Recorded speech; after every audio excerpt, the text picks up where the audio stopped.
దయగలిగిన తండ్రి, పరిశుద్ధుడైన మా ప్రభువా, మీకు వందనాలు చెల్లిస్తూ ఉన్నాం.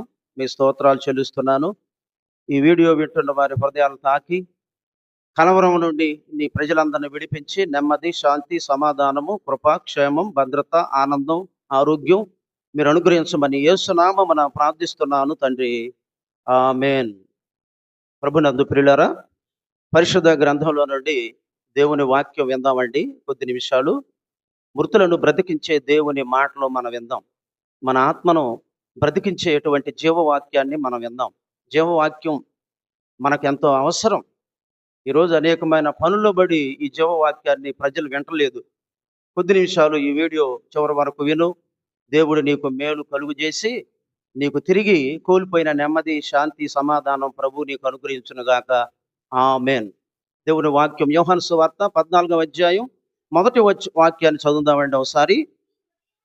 మీ హృదయములను కలవరపడనీయకుడి. చాలండి. మీ హృదయములను కలవరపడనీయకుడి.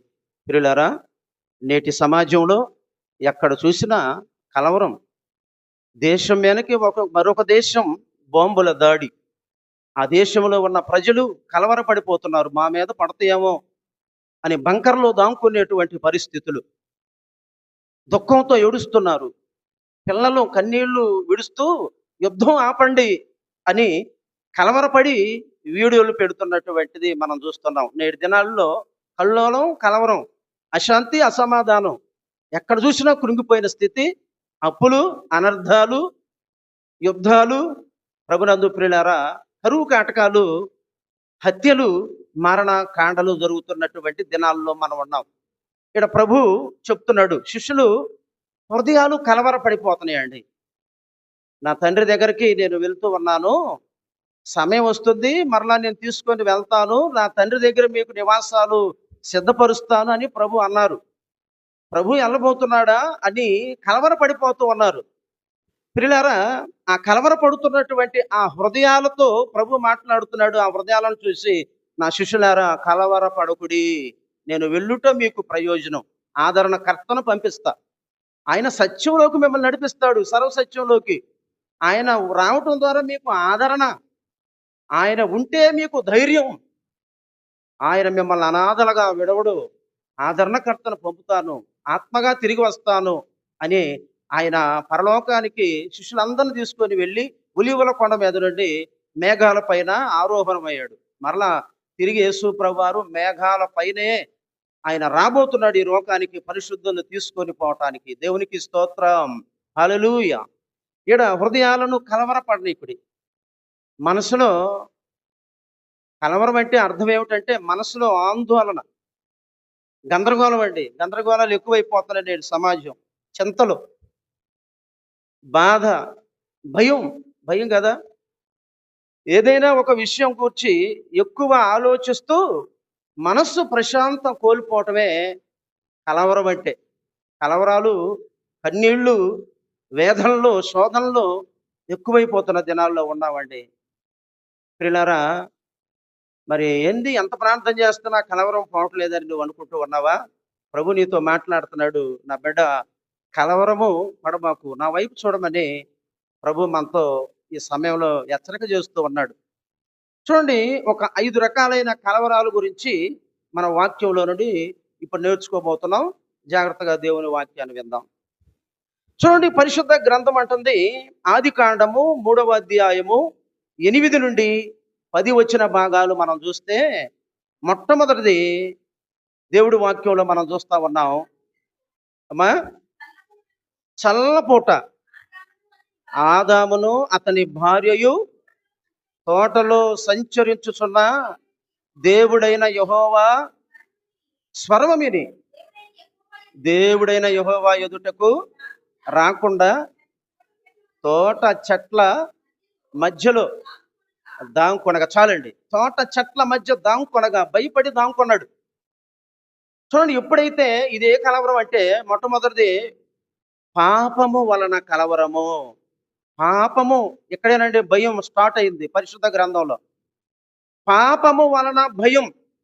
అంతకుముందు భయం లేదండి, అంతకుముందు ఆలోచన లేదు, మానసిక ఆలోచన లేదు. అప్పుడే స్టార్ట్ అయింది మానసికంగా ఆందోళన, కలవరం. అశాంతి, ఇక శపించబడతాం, చెమట, చెమట శాపమండి. ఇదిగో ప్రయాస, నీ ప్రసవ వేదన సమయంలో నీ నొప్పులు అధికం అవటం, ఏమంటే ప్రయాస, ఈ యొక్క అంతా కూడా గందరగోళం, ఆందోళన అవన్నీ ఎక్కడ? ఇప్పుడు మనం చదివిన మూల వాక్యం, పాపము ద్వారా కలవరము పొందిన స్థలము ఏదేను తోటలో. ప్రభునందు ప్రియులారా, కలవరము వచ్చిందండి. పాపం నెమ్మది లేకుండా చేస్తుంది. పాపం పట్టుకుంటది. మీ పాపం మిమ్మల్ని పట్టుకుందని వాక్యం చెబుతుంది. పాపం అవమానం, పాపం నెమ్మది లేకుండా చేస్తుంది. పాపం దేవుడికి దూరం చేస్తుంది. పాపం వల్ల వచ్చు జీతం మరణం. మన ప్రభు అయిన యేసుక్రీస్తునందు నిత్య జీవం. రోమా 6:23లో వాక్యం తెలియపరుస్తూ ఉన్నది. కనుక ప్రియులారా, మొట్టమొదటిది పాఠం ఏమిటంటే, పాపం చేసి హృదయ శాంతి కోల్పోయి కలవరము మానవుడికి వచ్చింది, ఆదామవ్వలకి. అది వారి బిడ్డలుగా మనందరికీ, మానవ శరీరులకు అందరికి కూడా వచ్చింది. కనుక ప్రియులారా, మొట్టమొదటిది పరిష్కారం ఏమిటి? మరి పాపం వల్ల వచ్చిన కలవరం పోవటానికి పరిష్కార మార్గం ఏమిటి?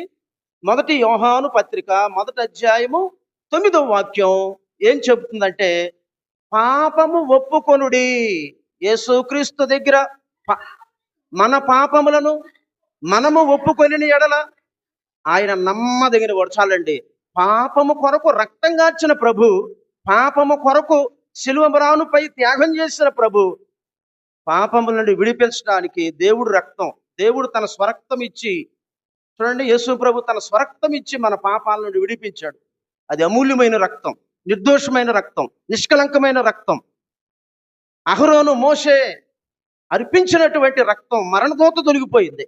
ఈ మరణాన్ని, శాపాన్ని, పాపాన్ని, ఏమంటే రెండో మరణం, అగ్నిగుండాన్ని తప్పించేది యేసు రక్తం.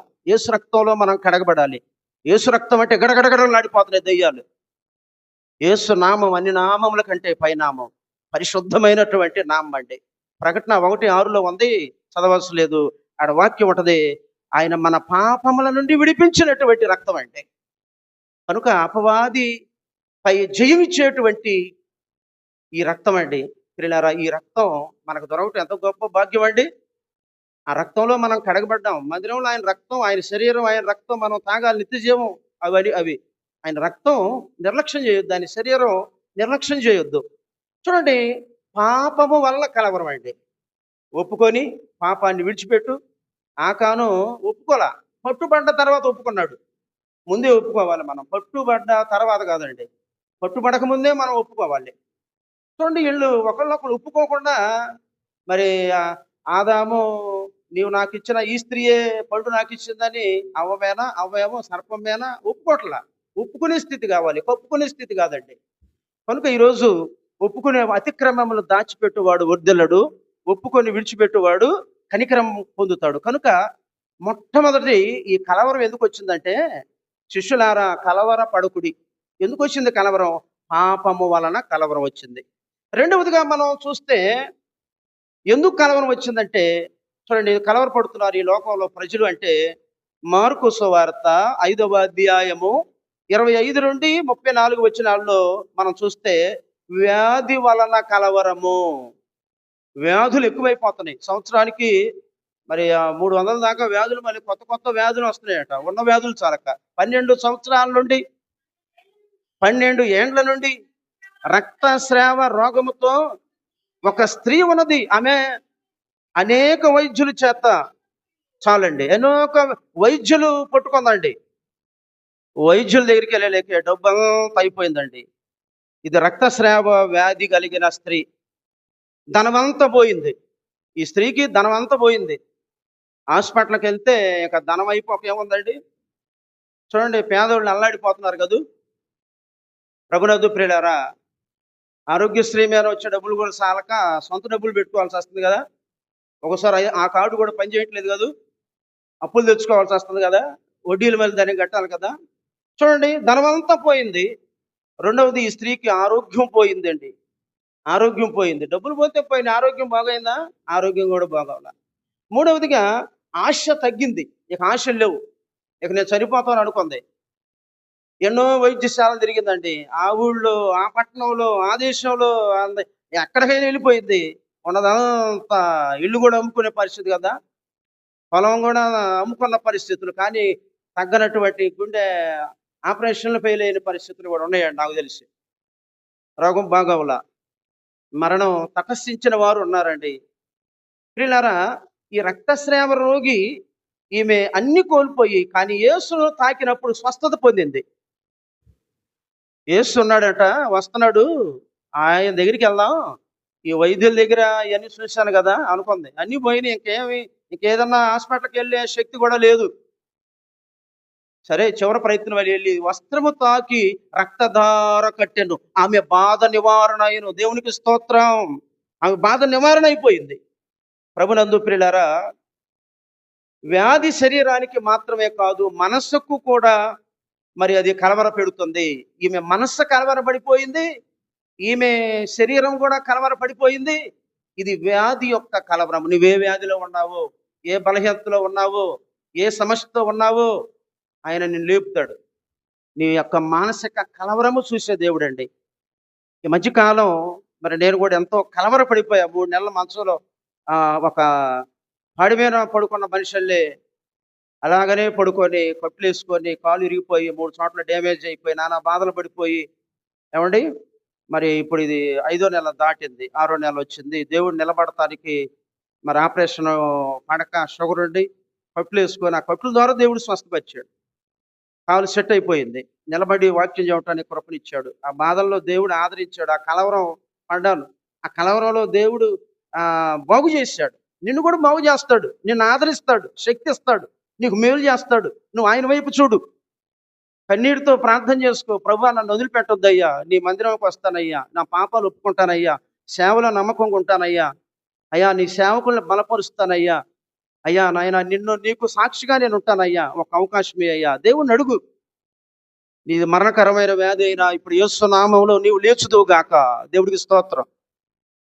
పాపం వల్ల కలవరం ఒకటి, పాపం వల్ల కలవరం రెండవదిగా వ్యాధుల వల్ల కలవరం, మూడవదిగా ప్రభునందు ప్రియులారా, యోహాను సువార్త 16వ అధ్యాయము 33వ వచనం మనం చూస్తే, సమస్యల వల్ల కలవరము. సమస్యలు వేధిస్తున్నాయి ఈరోజు మనిషిని. నాయందు మీకు సమాధానం కలుగునట్లు ఈ మాటలో మీతో చెప్పుచున్నాను.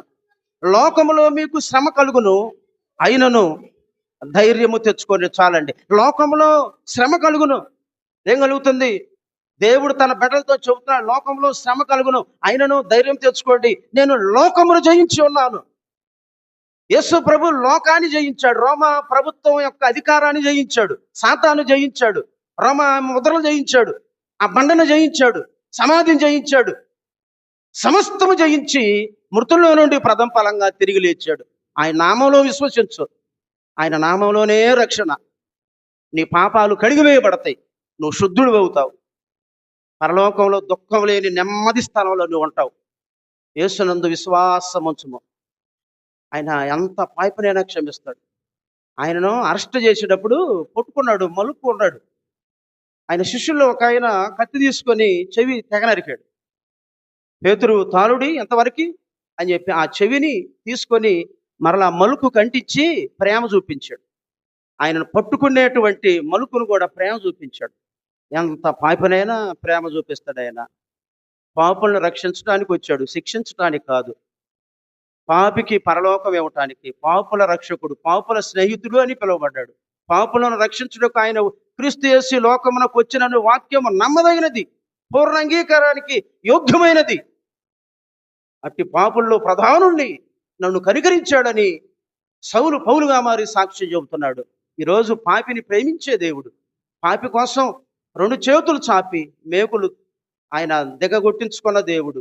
పాదములో మేకులు, కొరడా దెబ్బలు, 39 కొరడా దెబ్బలు ఉమ్మూయించుకున్నాడు. అంగీ చేల్చబడి మొల కిరీటము, పక్కలో బల్లిముతో పడవటం, ఏమంటే భారమైన సిలువ ఆయన మీద మోపి నడిపించటం. ఆయన తండ్రి వీరేం చేస్తున్నారో వీరు ఎరగరు, వీరిని క్షమించమని ఆయన ప్రేమిస్తున్నాడు. సమస్యల్లో ఉన్నావా? ఈ మూడవది సమస్యల కలవరము. కుటుంబ సమస్యలు, అప్పుల సమస్యలు, శత్రువుల సమస్యలు, సేవల ఆటంకాలు. సమస్యలు తప్పవు, కానీ క్రీస్తులో విజయం. ఈ లోకంలో సమస్యలు ఉన్నాయి, సమస్యలు దగ్గరికి వస్తాయి, కానీ క్రీస్తులో విజయం. యేసుక్రీస్తు విజయుడు కనుక నీ సమస్య ఎలాంటిదైనా ప్రభునందు ప్రియులారా ఆయన నీకు విజయం ఇవ్వగలడు.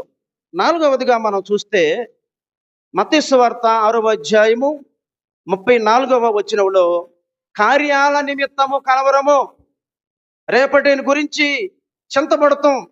ఉద్యోగం ఎలా సంపాదించాలి, ఇదిగో ఈ సేవ ఎలా నెరవేర్చాలి, డబ్బు ఎలా సంపాదించాలి, అప్పులు ఎక్కువైపోతున్నాయి కనుక కార్యాల నిమిత్తం కలవరి పడిపోతున్నారు. ఏం చేయాలి, పెళ్ళి ఎలా చేయాలి, అసలు చేసిన మాకిలు ఎలా తీర్చాలి, ఏమన్నా అప్పులు ఎక్కువైపోతున్నాయి కదా ఈరోజు, సమస్యల నిమిత్తం కలవరం ఎక్కువైపోతుంది కదా ఈరోజు.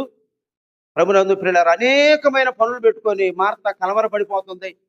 మార్త అనేకమైన పనులు పెట్టుకొని కలవరపడుతున్నావు, ఉత్తమమైనది అవసరమైనది మరి ఎన్నుకొంది పాదాల దగ్గర కూర్చొని వాక్యం వినటం, అది తీసివేయబడదు. పని చేయాలి బ్రతకటానికి, కానీ పనే దేవుడు అవ్వకూడదు, పనే విగ్రహం అవ్వకూడదు. దేవుడు మొదట, తర్వాత పనులు. ఇవన్నీ నీ కష్టం, నీ సంపాదన ఆశీర్వదింపబడుతుంది. శాపం పనిచేయదు. చిల్లి సంచిన వేసినట్టు ఉంటుంది కదా ఈరోజు.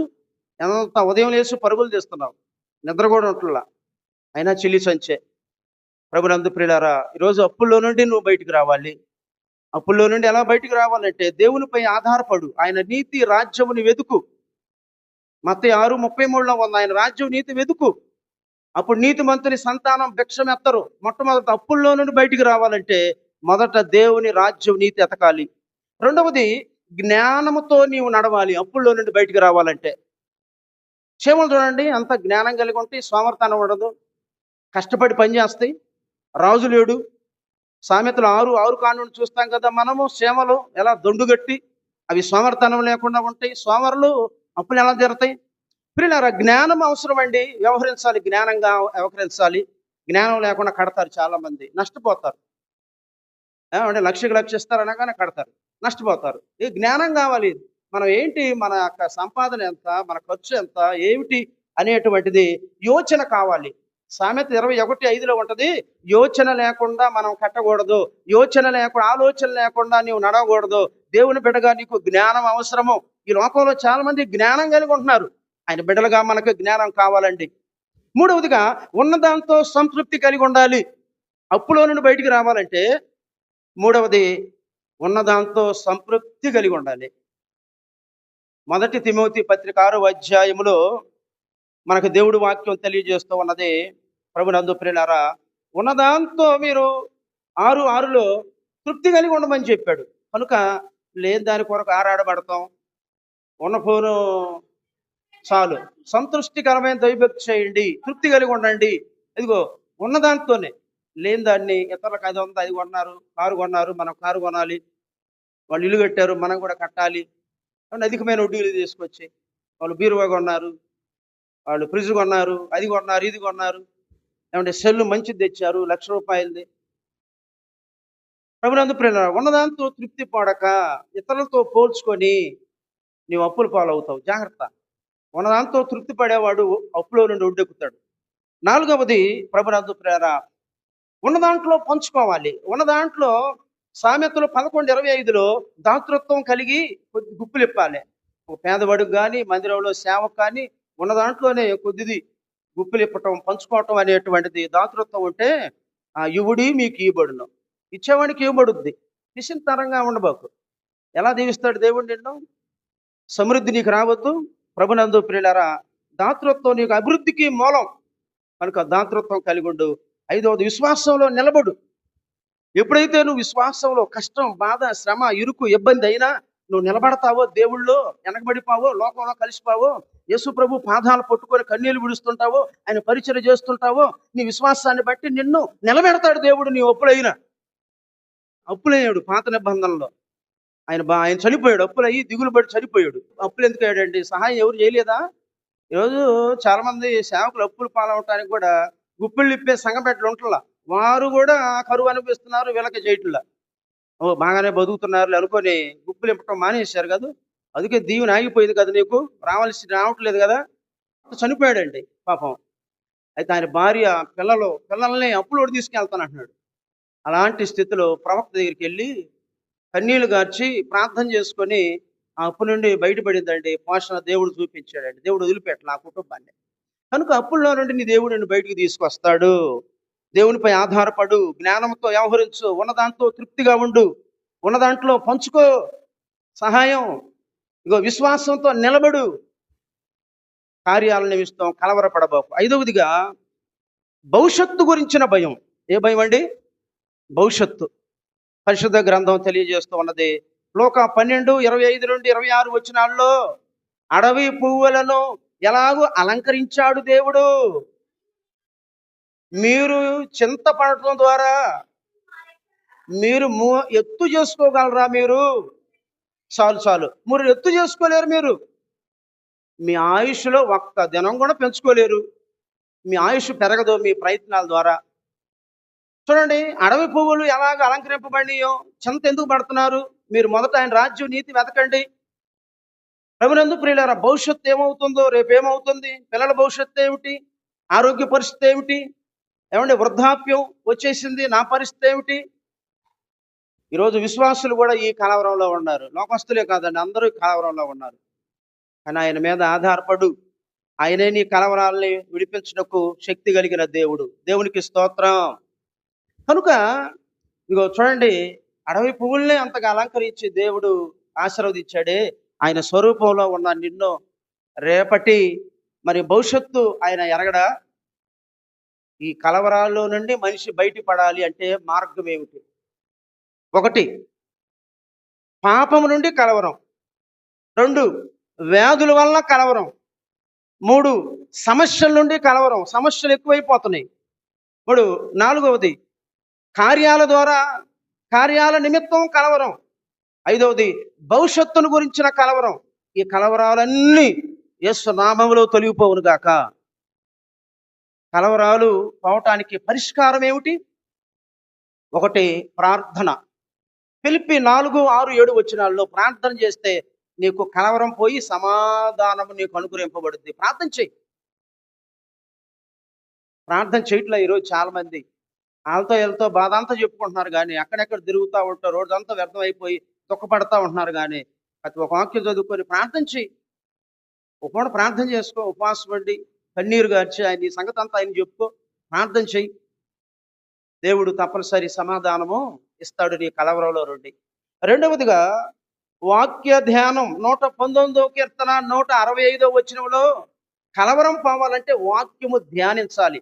వాక్యములో శక్తి, వాక్యములో ఆదరణ, వాక్యం నిన్ను వెలిగిస్తుంది, వాక్యం నిన్ను ధైర్యపరుస్తుంది. ఈ వాక్యం నీ కలవరాన్ని తొలగిస్తుంది. కనుక వాక్యం నీ హృదయంలో ఉండేటట్టు చూసుకో, నీ కలవరం అంతా తొలగిపోవును గాక. 3వది, దేవునిపై భారం వేయి. అంటే నీ చింత యేసు ప్రభు మీద వేయి. 1 పేతురు 5:7 ఉంది, నీ చింత యావత్తు నా పైన వేయమని ప్రభు చెబుతున్నాడు. ప్రయాసపడి భారం మోస్తున్న నీవు నీ భారం యేసు పైన వేయి. ఆయన నీ భారం అంతా తొలగించి నీ కలవరాల్లో నుండి విడిపిస్తాడు. ప్రభు అయిన యేసుక్రీస్తుకి నీ హృదయంలో కూర్చోయి. హృదయాన్ని ఆయనకి, నా కుమారుడా నీ హృదయాన్ని నాకు ఇమ్మంటున్నాడు. ప్రభుకి హృదయమే. నీవిచ్చే అర్పణలో కంటే నీవిచ్చేటువంటి హృదయం ఆయనకి చాలా విలువైనది. హృదయంలో చీకటి, పాపం, రోత అంతా ఉంది. ఆయనకి స్థానం ఇస్తే నీ హృదయం వెలుగుమయమైంది. నీకు నెమ్మది, కలవరాలు తొలగిపోతాయి, శాంతి వచ్చింది. యేసు ప్రభువారు శాంతి నీకు అనుగ్రహించుగాక. ఆమేన్. ప్రార్థన. దయగలిగిన తండ్రి, ఈ వాక్యం మా హృదయాల్లో ఫలింప చేయండి. ఈ వీడియో చూసిన వారిని తాకి ముట్టి కలవరాల నుండి తొలగించు. యేసు నామమున ప్రార్థిస్తున్నాను తండ్రి. ఆమేన్.